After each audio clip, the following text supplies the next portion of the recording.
काकी सियाराम शरण गुप्त द्वारा लिखी गई एक हृदय स्पर्शी कहानी है जो बाल मनोविज्ञान और बच्चों की मासूमियत को उजागर करती है।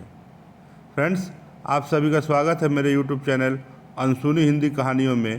कहानी को अंत तक जरूर देखें।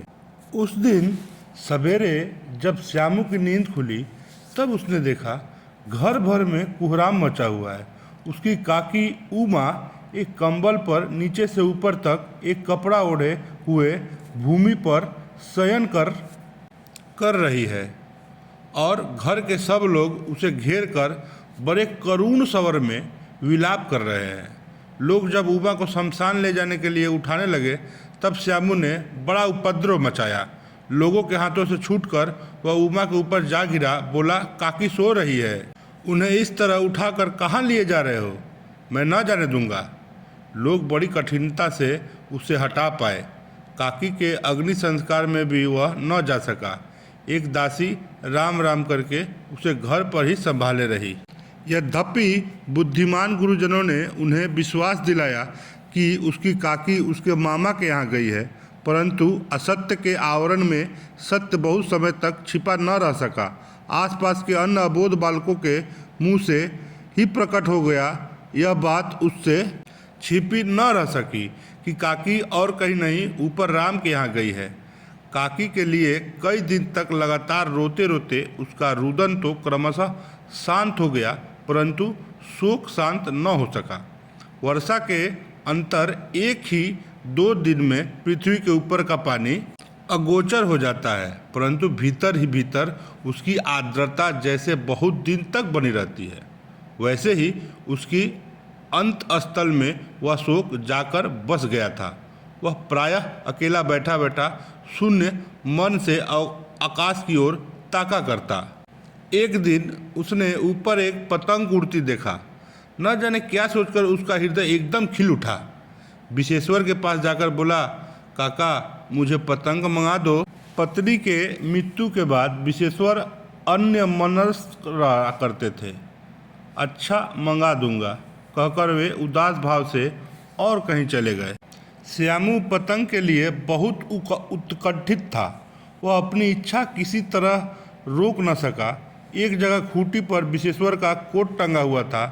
इधर उधर देखकर उसने उसके पास स्टूल सरकाकर रखा और ऊपर चढ़कर कोट की जेबें टटोली। उनमें से एक चवन्नी का आविष्कार करके तुरंत वहाँ से भाग गया। सुखिया दासी का लड़का भोला श्यामू का समवयस्क साथी था। श्यामू ने उसे चवन्नी देकर कहा, अपनी जीजी से कहकर गुपचुप एक पतंग और डोर मंगा दो। देखो खूब अकेले में लाना, कोई जान न पावे। पतंग आई। एक अंधेरे घर में उसने डोर बांधी जाने लगी। श्यामू ने धीरे से कहा, भोला किसी से न कहो तो एक बात कहूँ? भोला ने सिर हिलाकर कहा, नहीं, किसी से नहीं कहूँगा। श्यामू ने रहस्य खोला। कहा, मैं यह पतंग ऊपर राम के यहाँ भेजूँगा। इसे पकड़कर काकी नीचे उतरेगी। मैं लिखना नहीं जानता, नहीं तो इस पर उनका नाम लिख देता। भोला श्यामू से अधिक समझदार था। उसने कहा, बात तो बड़ी अच्छी सोची, परंतु एक कठिनता है। यह डोर पतली है, इसे पकड़कर काकी उतर नहीं सकती। इसके टूट जाने का डर है। पतंग में मोटी रस्सी हो तो सब ठीक हो जाए। श्यामू गंभीर हो गया। मतलब यह बात लाख रुपए की सुझाई गई है, परंतु कठिनता यह थी कि मोटी रस्सी कैसे मंगाई जाए। पास में दाम नहीं है और ना घर के जो आदमी उसकी काकी को बिना दया माया के जला गए हैं वे उसे इस काम के लिए कुछ नहीं देंगे। उस दिन श्यामू को चिंता के मारे बड़ी रात तक नींद नहीं आई। पहले दिन की तरकीब से दूसरे दिन उसने विश्वेश्वर के कोट से 1 रुपया निकाला, ले जाकर भोला को दिया और बोला, देख भोला, किसी को मालूम न होने पाए। अच्छी अच्छी 2 रस्सियाँ मंगा दे। एक रस्सी ओछी पड़ेगी। जवाहिर भैया से मैं एक कागज़ पर काकी लिखवा रखूँगा। नाम की चिट रहेगी तो पतंग ठीक उन्हीं के पास पहुँच जाएगी। 2 घंटे बाद प्रफुल्ल मन से श्यामू और भोला अंधेरी कोठरी में बैठे बैठे पतंग में रस्सी बांध रहे थे। अकस्मात शुभ कार्य में विघ्न की तरह उग्र रूप धारण किए विश्वेश्वर वहाँ आ घुसे। भोला और श्यामू को धमका कर बोले, तुमने हमारे कोट से रुपया निकाला है? भोला सकपकाकर एक ही डांट में मुखबिर हो गया। बोला, श्यामू भैया ने रस्सी और पतंग मंगाने के लिए निकाला था। विशेश्वर ने श्यामू को 2 तमाचे जड़कर कहा, चोरी सीख कर जेल जाएगा? अच्छा, तुझे आज अच्छी तरह समझाता हूँ।